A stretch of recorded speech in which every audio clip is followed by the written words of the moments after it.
Welcome to the story. Don't forget to like, subscribe, and support me. In the vast expanse of space, where the light of distant stars flickered like ancient memories, Captain Jack Renard found himself alone on a hostile world. The planet, a barren and desolate rock known as Orbos, was once a thriving human colony. Now, it was under the iron grip of the Zarn, a ruthless alien species who had enslaved the human population and reduced their settlements to ruins. Jack's mission, which had begun as a covert reconnaissance to gather intelligence on the Zarn, had gone horribly wrong when his spacecraft was shot down, leaving him stranded with no way to contact the Human Federation. The silence was oppressive as Jack trudged across the rocky terrain, the only sounds being the crunch of his boots on the gravel and the faint hum of his life support systems. The planet's atmosphere was thin, barely breathable, and the dim light of its dying sun cast long shadows over the landscape. Jack knew he had to move quickly. The Zarn were relentless in their patrols, and if they found him, his chances of survival would be slim. His mind raced with thoughts of survival as he scanned the horizon for any sign of shelter. The rocky outcrops provided some cover, but they wouldn't be enough to hide him from the advanced sensors of the Zarn. He needed to find a more secure location, a place where he could regroup and plan his next move. After hours of trekking, Jack's keen eyes spotted a small settlement nestled in a valley. The buildings were dilapidated, their walls crumbling from years of neglect, but they were still standing. As he approached, he noticed the signs of life, a faint plume of smoke rising from one of the chimneys and the distant sound of voices carried by the wind. Jack's hand instinctively went to the sidearm holstered at his hip. He couldn't be sure if the inhabitants were friendly, but he had to take the risk. He moved cautiously, keeping to the shadows as he approached the edge of the settlement. The voices grew louder, and he could make out the figures of several people huddled around a fire in the center of the village. They were human, their faces gaunt and their clothes tattered. The weariness in their eyes spoke of years of suffering under the Zarn's rule. Jack's heart ached at the sight, but he knew he couldn't let his emotions cloud his judgment. He needed to assess the situation before making contact. He crouched behind a broken wall, observing the group. There were about a dozen of them, men and women of varying ages. They spoke in hushed tones, their voices tinged with fear and despair. Jack listened intently, trying to piece together their conversation. "They took more of us today," one of the men said, his voice trembling. "Drag them off to the mines. I don't know how much longer we can hold on."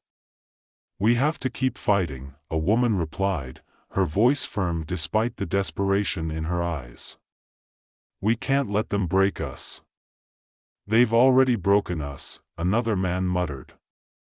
"We're just waiting to die." Jack felt a surge of anger at the man's words. These people had been beaten down, their spirits crushed by the Zarn, but they were still alive. And as long as they were alive, there was hope. He knew he had to make his presence known, to offer them a glimmer of that hope. He stood up slowly, raising his hands to show he meant no harm. The movement caught the attention of the group, and they immediately sprang to their feet, weapons drawn. Jack didn't flinch. He had faced far worse threats than a few scared colonists. "Easy," he said calmly. "I'm not here to hurt you." The woman who had spoken earlier stepped forward, her eyes narrowing as she studied him. "Who are you?" "Captain Jack Renard, Federal Aerospace Marines," he replied. "I was on a mission when my ship was shot down. I need help, and from the looks of it, so do you." The group exchanged uneasy glances, and the tension in the air was palpable. Jack could see the doubt in their eyes, the mistrust that had been ingrained in them after years of suffering. He couldn't blame them. In their situation, he would have been just as wary. The woman, who seemed to be the leader of the group, lowered her weapon slightly but didn't take her eyes off Jack. "How do we know you're not working for the Czarn?" "If I were, I wouldn't have come here alone," Jack replied evenly. "And I sure as hell wouldn't be wearing this."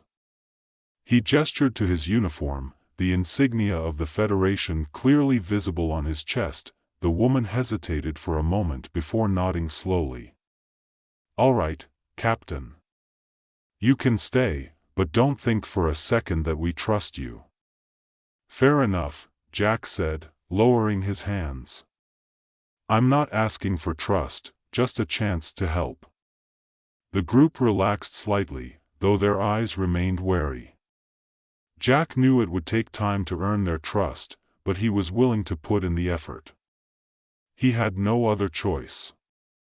If he was going to survive on this planet, he needed allies. Over the next few days, Jack worked tirelessly to gain the colonists' trust. He helped repair their crumbling buildings, shared his rations, and even taught them some basic combat techniques.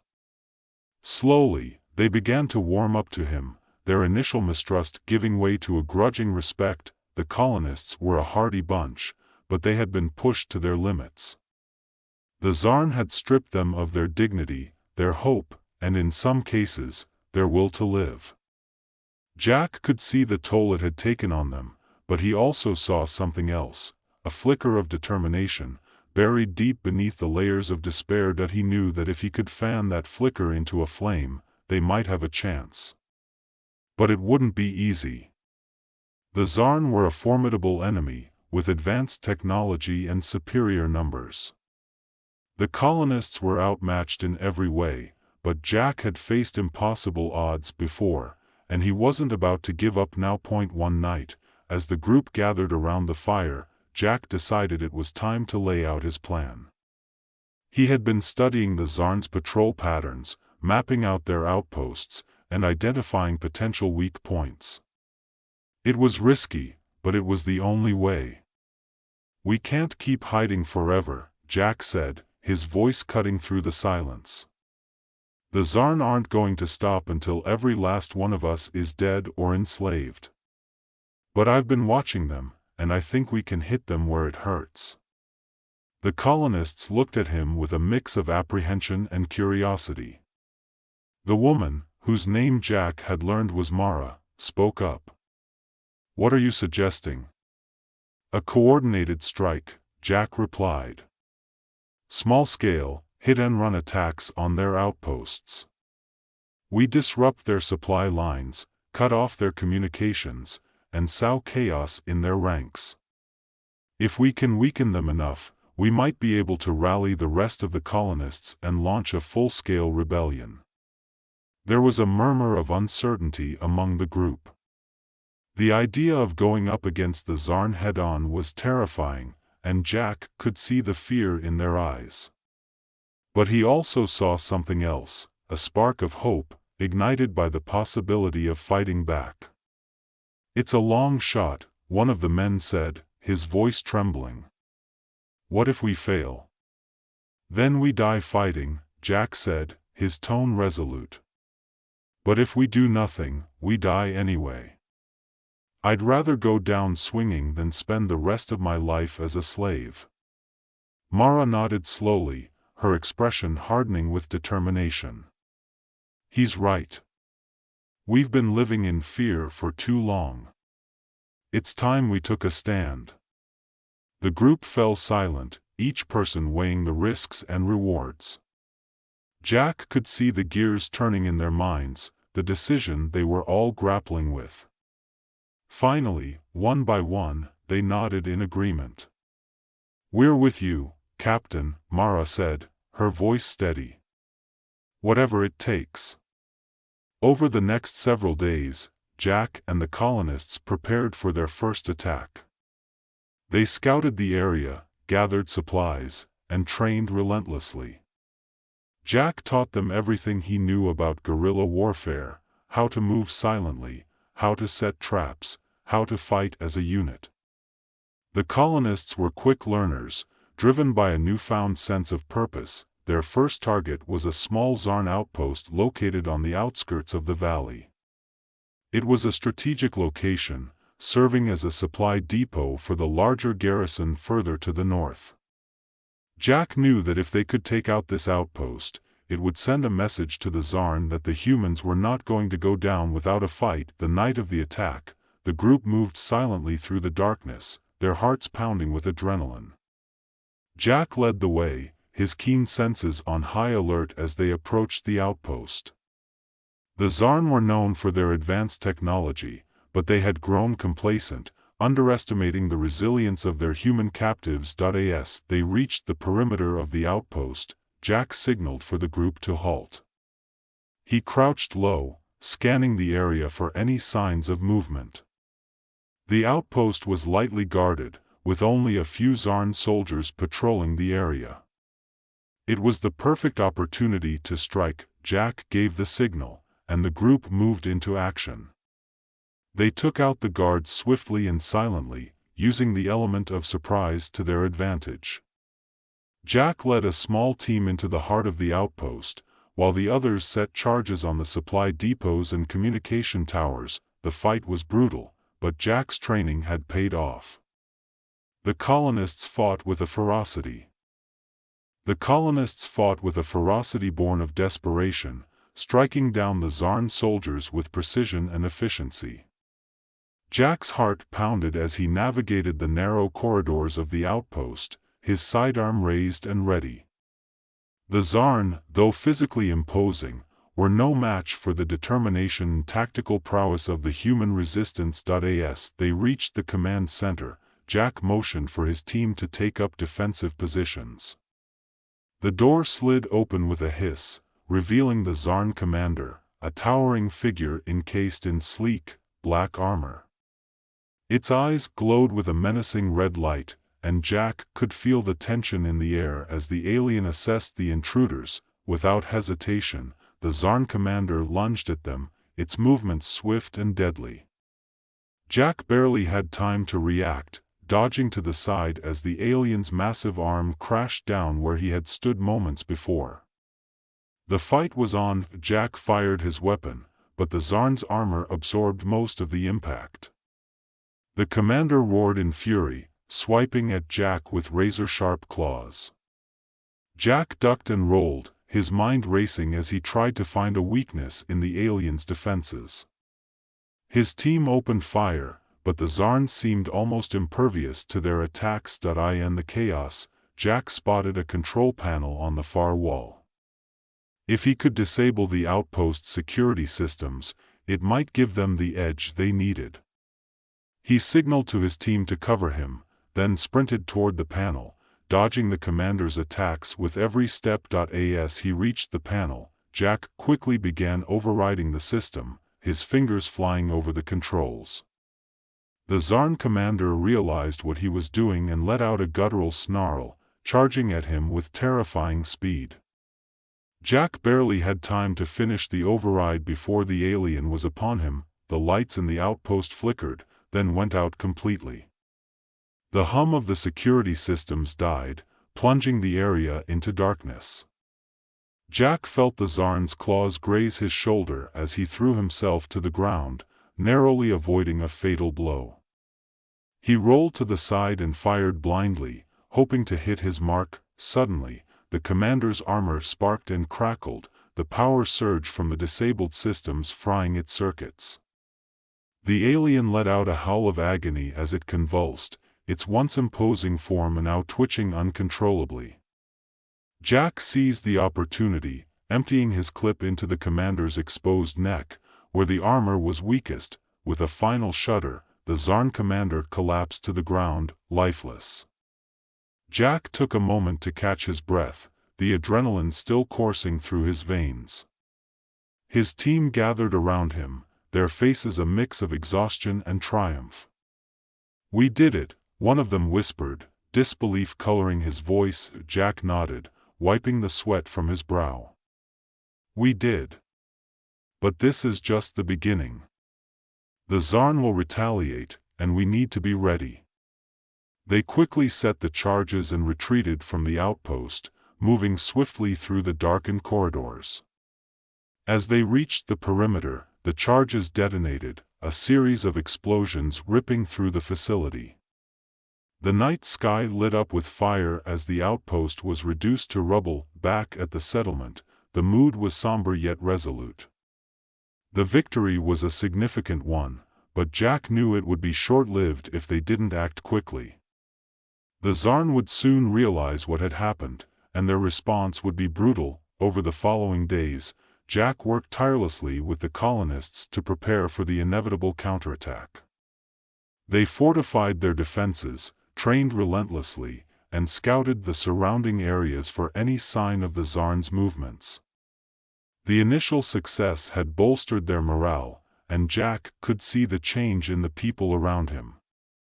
They were no longer just surviving, they were fighting, but the Zarn were not idle. As Jack had predicted, they soon launched a full-scale assault on the settlement, determined to crush the rebellion before it could spread.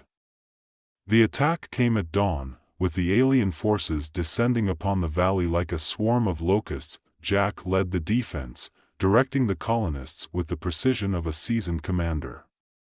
They had set traps, created choke points, and positioned themselves strategically, using every advantage the terrain offered. The battle was fierce, with the Zarn pushing forward relentlessly, but the colonists held their ground. Jack fought alongside them, his weapon never silent, his eyes never still. He moved through the battlefield with a deadly grace, taking down Zarn soldiers one by one. The colonists, inspired by his leadership, fought with a determination that bordered on madness. They knew what was at stake, freedom or annihilation. The hours dragged on, the valley echoing with the sounds of gunfire and the screams of the dying. The Zarn, for all their technological superiority, struggled against the human resistance. They had expected an easy victory, but they had underestimated the resolve of those they sought to oppress. As the sun began to set, the tide of the battle finally turned. The Zarn, their numbers dwindling and their morale shattered, began to retreat. The colonists, bloodied and exhausted, watched as the alien forces fell back, their defeat evident. Jack didn't allow them to celebrate just yet. "They're regrouping," he warned, his voice carrying over the battlefield. "This isn't over." He was right. The Zarn launched a final, desperate assault, throwing everything they had at the humans in a bid to salvage their pride. But the colonists were ready. They had been pushed to the brink, and there was no turning back. The final battle was the most brutal of all. The Zarn fought with a ferocity born of desperation, and the humans matched them blow for blow. Jack's voice was hoarse from shouting orders, his body screaming in protest with every movement, but he didn't stop. He couldn't. Too much was riding on this moment. Finally, after what felt like an eternity, the last of the Zarn soldiers fell. The valley was silent, save for the labored breathing of the survivors and the crackle of fires burning in the distance. Jack stood amidst the carnage, his weapon hanging limply at his side. They had done it. They had won. The cost had been high. The settlement lay in ruins, and many of the colonists had fallen in the battle. But they had secured their freedom, and with it, a future. The Zarn had been defeated, their control over the planet shattered. The humans were freed. In the days that followed, the survivors began the arduous task of rebuilding. The settlement, once a symbol of despair, became a beacon of hope. Word of the victory spread quickly, and soon other colonies on the planet began to rise up against their alien oppressors, inspired by the resistance in the valley. Jack, however, was already planning his next move. He knew that their victory, while significant, was only the beginning. The Zarn would return, and when they did, they would come in greater numbers and with deadlier weapons. The humans needed to be prepared. He spent hours poring over maps, studying the planet's geography and the remaining Zarn outposts. He sent scouts to gather intelligence, and he worked with the colonists to fortify their defenses further. Every moment was precious, and Jack was determined not to waste a single one. As the days turned into weeks, the human resistance grew stronger. More and more colonists joined their ranks, bringing with them weapons, supplies, and information. The Tsarn, once feared as invincible conquerors, were now seen as a force that could be defeated, but Jack knew better than to underestimate the enemy. The Tsarn were cunning and relentless, and they would stop at nothing to regain control of the planet. The resistance had to stay one step ahead, always prepared for the next battle. One evening, as Jack stood on the edge of the settlement, looking out over the valley, Mara approached him. She had been a constant presence by his side throughout the conflict, her leadership and strength invaluable to the resistance. "You should rest, Jack," she said softly, her voice carrying a note of concern. Jack shook his head, his gaze fixed on the horizon. "There's no time for rest. The Tsarn will be back, and when they are, we need to be ready." Mara sighed, placing a hand on his shoulder. "We can't keep fighting like this forever. People need hope, not just endless battles." Jack turned to face her, his expression serious. "Hope won't save us if we're not prepared. We won this battle, but the war is far from over." "I know," Mara replied, her eyes meeting his. "But you're more than just a soldier, Jack. You're a symbol. People look to you for more than just tactics and strategies. They need to believe that there's a future beyond the fighting." Jack didn't respond immediately. He knew she was right, but it was hard for him to think beyond the immediate threats. His entire life had been spent in the service of the Federation, fighting one battle after another. He wasn't sure he knew how to be anything else, but as he looked at Mara, he realized that she saw something in him that he had long forgotten: humanity. The ability to inspire, to lead not just with strength, but with hope. It was something the colonists desperately needed, and perhaps, it was something he needed as well. "I'm not much of a leader," he said finally, a wry smile tugging at the corner of his mouth. "But I'll do what I can." "That's all anyone can ask for," Mara replied, smiling back. Together, they watched as the sun set behind the mountains, casting long shadows over the valley. For the first time in a long while, Jack allowed himself to hope. They had won a victory, and though the road ahead would be difficult, they had a chance. A chance to build something better. As the stars began to twinkle in the sky, Jack knew that the fight was far from over. But for now, they had won. And that was enough.